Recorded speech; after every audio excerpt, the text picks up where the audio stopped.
जब एक अनुभवी कलाकार से पूछा गया कि आप किस तरह इतने अच्छे किरदारों में अंदर घुस जाते हैं और फिर उसके प्रभाव से आप बाहर निकल जाते हैं और फिर नए किरदारों में, दूसरी फिल्म में नए किरदारों में उसका रोल भी बखूबी निभाते हैं, तो उस अदाकार ने बड़ा ही एक कमाल का जवाब दिया कि आज कमाया हुआ कल भूलना पड़ेगा।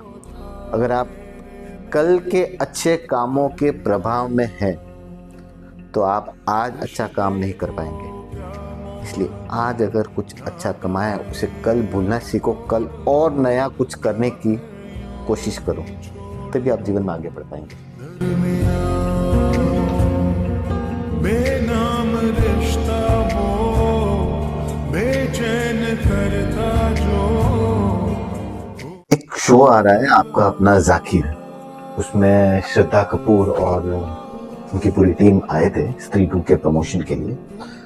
तो श्रद्धा कपूर ने एक बड़ी सुंदर बात कही कि पूछा जाकिर से एक्चुअली कि मेरे माता पिता कह रहे कि मैं अपना घर ले लूं, लेकिन वो वहीं पे रहना चाहती है। तो जाकिर ने कहा कि भीगे आंखों का कहीं मंजर न मिलेगा, भीगे आंखों का कहीं मंजर न मिलेगा, घर छोड़ के ना जाओ बेटा जी, कहीं घर न मिलेगा। तो ये जो बात है बड़ी मार्मिक बात थी कि घर से सुंदर जगह दुनिया में और कोई नहीं हो सकती। इसी के रिएक्शन में श्रद्धा कपूर ने कहा कि मैंने यही सोचा है और मैं अपने माता पिता के साथ ही रहना चाहती हूँ, और वो सारे बच्चे मैं उनको भाग्यशाली मानता हूँ जो अपने माता पिता के साथ आज भी रह रहे हैं। महानता से बड़ा कोई रोग नहीं है। देखिए, असली जो जद्दोजहद है वो सहज होने में है, सरल होने में है। जिस दिन आप सहज हो जाते हैं, सरल हो जाते हैं, तो महानता अपने आप आपके आत्मा में प्रकट जाती है, प्रकट हो जाती है। खालीपन को जो भरे कुछ तो था दे। अक्सर है ना, लोग वेट करते हैं कि कोई ना कोई आएगा हमारी मदद के लिए और इस चक्रव्यूह से, जिन परेशानियों से हम घिरे हुए, उससे निकालेगा। लेकिन एक शायर ने बहुत ही अच्छी बात की, मैं बताता हूँ। न किसी राह बर से निकलेगा, न किसी राह गुजर से निकलेगा, हमारे पाँव का कांटा सिर्फ हम ही से निकलेगा। अपनी परेशानियों से हमें खुद ही निकलना पड़ेगा। कुछ तो था तेरे मेरे दरमियां रिश्ते को।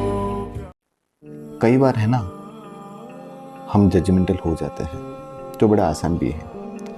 जब दर्द दूसरों के हिस्से में आता है तो हमें एहसास नहीं होता कि उस बंदे के रास्ते में क्या क्या तकलीफ़ें, क्या क्या परेशानियाँ रही होंगी। लेकिन जब वही दर्द हमारे हिस्से में आता है तब हमें एहसास होता है कि हाँ, ये परेशानियाँ भी है, ये मजबूरियाँ भी है, ये मुश्किलें भी हैं, ये कठिनाइयाँ भी हैं। तो बिना सोचे समझे किसी को भी जज नहीं करना चाहिए। बेनाम रिश्ता वो बेचैन करता जो। सुष्मिता सेन का एक इंटरव्यू मैंने देखा, तो उन्होंने बताया कि उनके मेंटर ने उनको एक बात बताई थी कि जब भी कोई भी व्यक्ति आपसे कितनी भी बदतमीजी से कोई सवाल पूछे, लेकिन आपको उत्तर बड़े ही आदर से उन्हें देना पड़ेगा। क्यों? क्योंकि इतिहास उस व्यक्ति के प्रश्न को याद नहीं रखेगा, इतिहास आपके उत्तर को याद रखेगा। बड़ी सुंदर बात है। अब तोड़ दूं या फिर यूं ही छोड़ दूं दरमियां। Knowledge by itself is not power, but execution is power. ज्ञान की अपने आप में कोई शक्ति नहीं है, लेकिन उस ज्ञान को आप भू स्तर पर लेके आ रहे हैं, उसे एग्जीक्यूशन में लेके आ रहे हैं, तब उसकी वैल्यू काफी बढ़ जाती है, तब चीजें बदलती हैं। कुछ तो था तेरे मेरे दरमियां। कोई ना हो के देखिए, अगर आपके परिवार में आप चाहते हैं कोई ना हो सुख और शांति बनी रहे, तो एक नियम का पालन करने की कोशिश करें। मैं भी करता हूँ। एक दूसरे की कमियों को गिनाए नहीं, उसे ठीक करने की कोशिश करें। कमियों को ठीक किया जाता है, गिनाया नहीं जाता।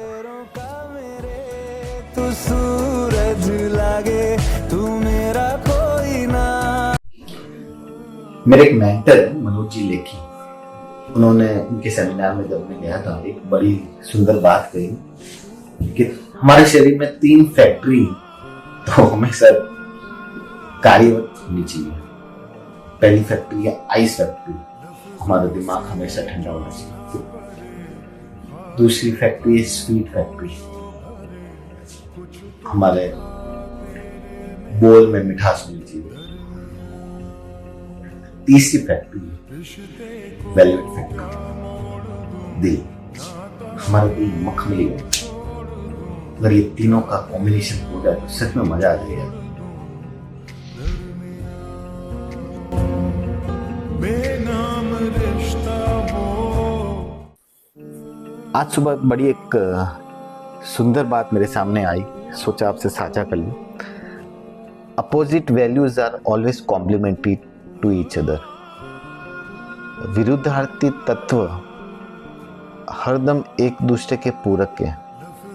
अर्थात दुख है तो सुख है, सुख है तो दुख है, संघर्ष है तो सफलता है, सफलता है तो संघर्ष है।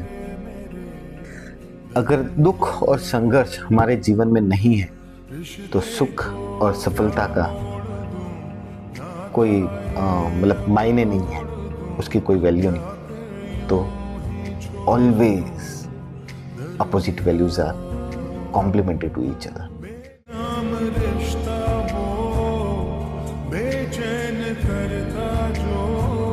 Blood pressure, stress, trauma, depression, जब इन सब का कारण खोजा जाए तब पता चलता है कि पूरी दुनिया में जितने जानवर नहीं पाले जाते उससे ज़्यादा तो हमने गलत फहमियाँ पाल रखी है। वो निकाल दे अगर तो जीवन सुखमय बन जाएगा भाई साहब। को जो भरे कुछ तो था तेरे मेरे दर। मेरे एक दोस्त का उसके दूसरे दोस्त के साथ झगड़ा हो गया। तो जब ये बात चल रही थी तो उसने मुझे बोला कि यार वो दोस्त अब दोस्त नहीं रहा और दुश्मन बन गया, और मैं ज़रूर बदला लूँगा उसने जो मेरे साथ किया। मैंने कहा ठीक है, लेकिन एक बात याद रखना। बशीर ने एक बहुत ही अच्छी चीज़ कही कि दुश्मनी जमकर करो, दुश्मनी भी जमकर करो, लेकिन इतनी गुंजाइश रहे कि फिर अगर दोस्त हो जाओ तो शर्मिंदा ना होना पड़े। बेनाम रिश्ता। देखिए, अगर आप बदलाव के साथ नहीं बदलते तो आप बदलिए जाएंगे। रूल बहुत सिंपल है। कोडेक अपने आप को अपग्रेड नहीं कर पाया, नोकिया अपने आप को अपग्रेड नहीं कर पाया, ऐसे कई सारे उदाहरण हैं जो अपने आप को बदल नहीं पाते, लोग उसे बदल देते हैं। नई टेक्नोलॉजी, नई चीज़ें, जितनी जल्दी हो सके अच्छी चीज़ें उसे स्वीकार कर लें और बदलाव के साथ बदलने की कोशिश करें ताकि हम बदले न जाए। रिश्ते को क्या मोड़ दूं नाता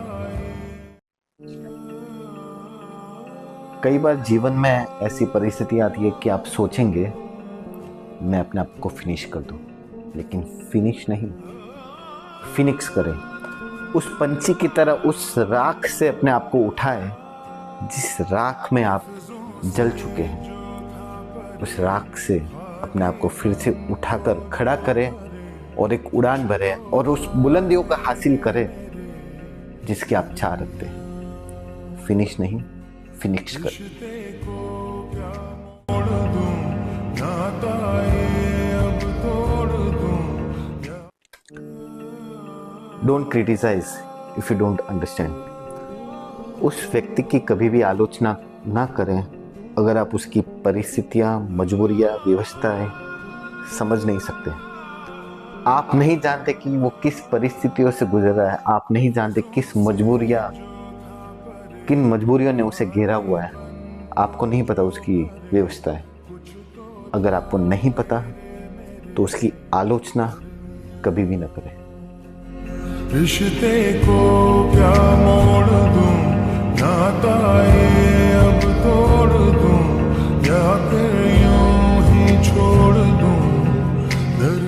देखिए, हमारा दृष्टिकोण बड़ा मायने रखता है। हम किस तरह से चीज़ों को देखते हैं यह निर्भर करता है पूरी तरह से हमारे दृष्टिकोण पर।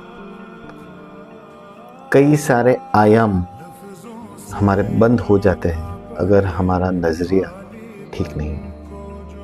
एक व्यक्ति डॉक्टर के पास गया और कहा, डॉक्टर साहब पूरे बदन में दर्द है, पूरा शरीर टूटा जा रहा है, जहाँ उंगली लगाता हूँ वहाँ दर्द हो रहा है। डॉक्टर ने पूछा, किस उंगली से आप पूरे शरीर को टच कर रहे हैं? तो उसने कहा कि इस उंगली से। डॉक्टर साहब ने उस उंगली को जांचा, उस उंगली में दर्द निकला। तो मायने रखता है कि आप किस तरह चीज़ों को लेते हैं। अपना दृष्टिकोण सकारात्मक रखिए। किसी ने पूछा कि सफलता क्या होती है? किसी ने पूछा सफलता क्या होती है? मैंने कहा, अगर आपके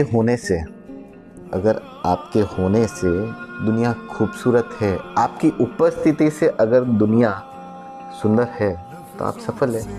हाँ, उस दुनिया का दायरा आप तय करें, वो छोटी ना हो, बड़ी हो, सुंदरता बढ़ेगी, जीवन और खूबसूरत होगा। रिश्ते को क्या मोड़ दूं, नाता ये अब। अच्छे विचार पढ़ रहा था मोबाइल में जो मैंने लिखे हुए हैं, तो एक विचार सामने आया तो मैं सोचा आपसे साझा कर लूँ कि कई बार ऐसी जीवन में परिस्थिति आती है कि हमें लगता है यार इस बंदे से डील कैसे करें। कोई रावण की तरह होता है तो कोई कंस की तरह होता है। तो यहाँ पर एक बहुत ही अच्छा उदाहरण दिया गया है कि हमें श्री राम और श्री कृष्ण से क्या सीखना चाहिए। श्री राम हमें सिखाते हैं कि मर्यादा में किस तरह रहना चाहिए। श्री राम हमें सिखाते हैं कि मर्यादा में किस तरह रहना चाहिए, और श्री कृष्ण हमें सिखाते हैं कि सामने वाले को मर्यादा में किस तरह रखना चाहिए। ध्यान रहे। बेनाम रिश्ता वो बेचैन कर। कल एक फिलॉसफी की एक छोटी सी किताब पढ़ रहा था, तो बहुत ही अच्छी एक बात उसमें ध्यान में आई। हुई नामक दार्शनिक थे, वो आत्मा को नहीं मानते थे। तो उसने एक स्टेटमेंट दिया कि मैंने पूरी दुनिया में सब जगह देख लिया, मुझे आत्मा कहीं नहीं मिली, यहाँ तक कि मैंने अपना अंदर भी झांक कर देख लिया, मुझे आत्मा कहीं पे नहीं दिखी। तो जो विरोधी थे उसके, जो आत्मा में मानते थे, उन्होंने एक बहुत बड़ी बात कही, बहुत ज़बरदस्त बात थी। उन्होंने कहा कि जो वो अंदर झांक रही है ना, वही आत्मा है। बेनाम रिश्ता वो बेचैन कर। मामूली लोग जब मिलते हैं तो वो व्यक्तियों पर चर्चा करते हैं। सामान्य लोग जब मिलते हैं तो घटनाओं पर चर्चा करते हैं, और महान लोग जब मिलते हैं तो वो विचारों पर चर्चा करते हैं। अद्भुत सिद्धांत। जो भरे कुछ तो था तेरे मेरे